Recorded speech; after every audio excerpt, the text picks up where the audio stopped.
If you have hypothyroidism and you're thinking about taking a statin, hold on for just a minute.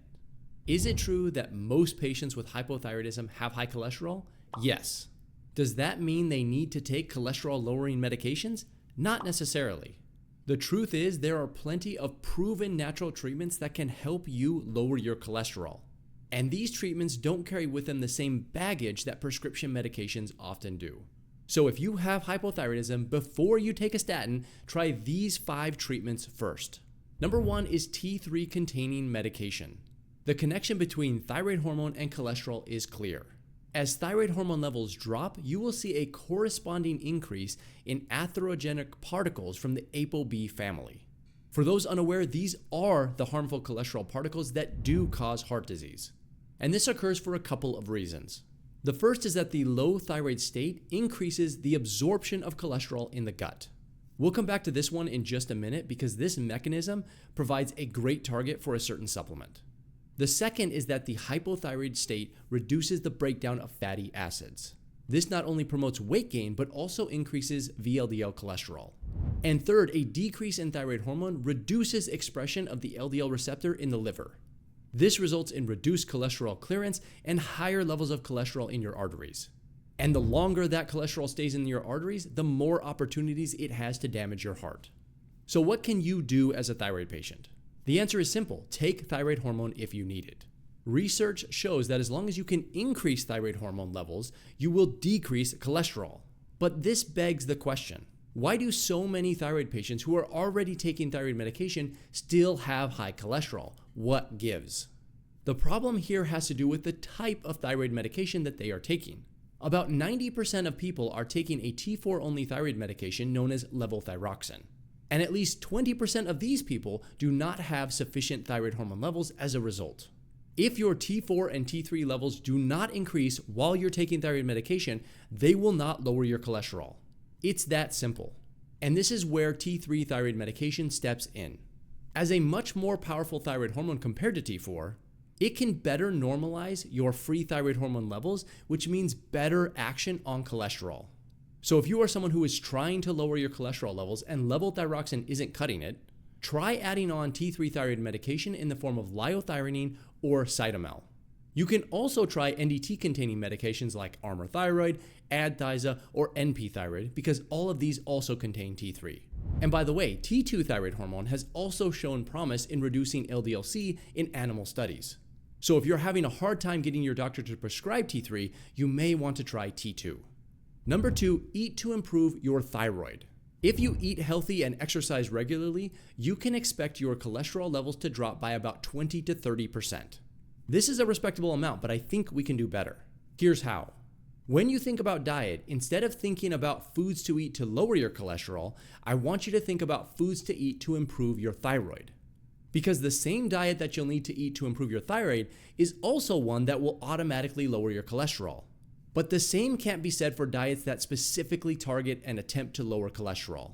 So eating for your thyroid allows you to double dip on these benefits. But what does that look like in a practical sense? It means tweaking standard diets to follow these specific guidelines. 1, make sure you eat whole food sources of carbohydrates to the tune of 100 grams per day, including sources like fruit and fruit juices. 2, consume at least 100 grams of protein each day, preferably 60 grams of which will come from animal sources. 3, do not restrict your calories unless you are fasting. 4, eat only whole foods and avoid ultra-processed foods like the plague. 5, avoid artificial sweeteners completely and even cut out natural sweeteners if you can. 6, eat fish at least twice per week.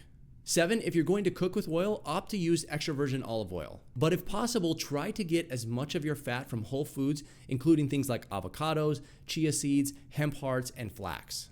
Most people target their diet to either try and lose weight or lower cholesterol, but very few target or change their diet to increase their thyroid. But because your thyroid regulates both your weight and your cholesterol, by targeting your thyroid, you'll do both of these things automatically. Number 3, take Glucomannan. I'm going to get technical here for just a minute, but it's really important.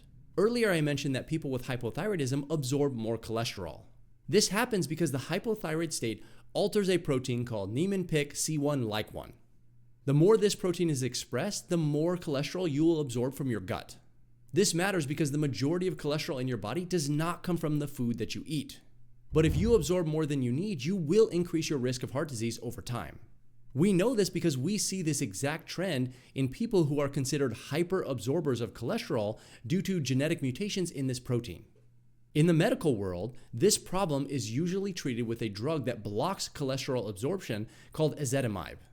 But if you are trying to avoid prescription medications, which is the entire point of this video, we have a natural option that you can consider, and it's called Glucomannan.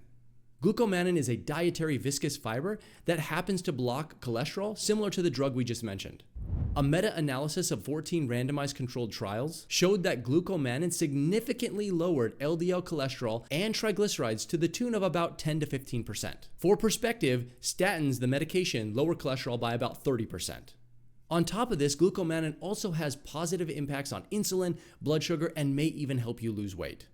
This makes it an excellent choice if you are someone who has high cholesterol, but is also interested in a little bit of weight loss. Number 4 is berberine. Berberine is a very powerful plant-based alkaloid compound which shouldn't be ignored if you have high cholesterol. Doctors who are in the know will often recommend berberine if patients have a hard time managing the symptoms associated with statin use. But there's no reason it has to be a second-line treatment. A study of over 130 patients showed that taking berberine daily for 6 weeks caused a drop in triglycerides by 26% and a drop in LDL-C by 24%. While this is definitely impressive, it's not what makes berberine so special. Unlike prescription medications, which always target one specific mechanism of action and as a result usually only have 1 to 2 different benefits, plant compounds have many effects and therefore many benefits. And berberine is no exception to this rule. In addition to its cholesterol-lowering effects, berberine has also been shown to help with weight loss, help improve and build muscle mass, help reduce insulin resistance, help reduce high blood sugar, help with gut problems, help reduce inflammation, and treat thyroid eye disease. And it's for these reasons that I think berberine makes a compelling case as a first-line treatment in patients who have hypothyroidism and high cholesterol. It definitely doesn't take the place of diet and lifestyle changes like exercise, but it can absolutely be used in conjunction with them. I personally take berberine every single day, even though I don't have any problems with cholesterol. In this way, berberine can be used both as a therapeutic agent as well as a preventative one. Number 5 is black seed oil. Black seed oil comes from the plant Nigella sativa and is widely recognized as a very therapeutic botanical in the Middle East. It contains powerful bioactive compounds in the form of thymoquinone, P-cymine, and carvacrol.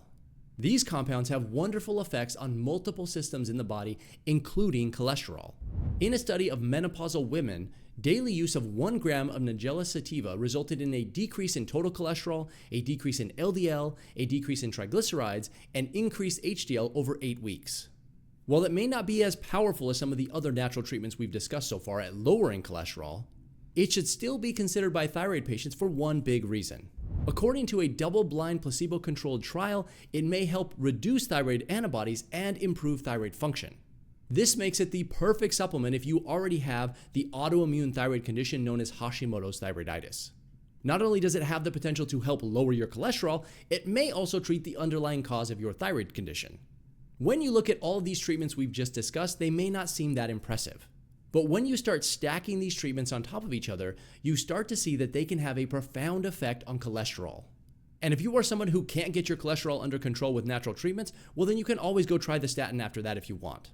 But given the potential side effects associated with its use, I think it always makes sense to start with the natural treatments first. If you have problems with high cholesterol, then there's a high chance you probably also have problems with your weight. And if that's the case, you may want to check out my list of all natural weight loss supplements next.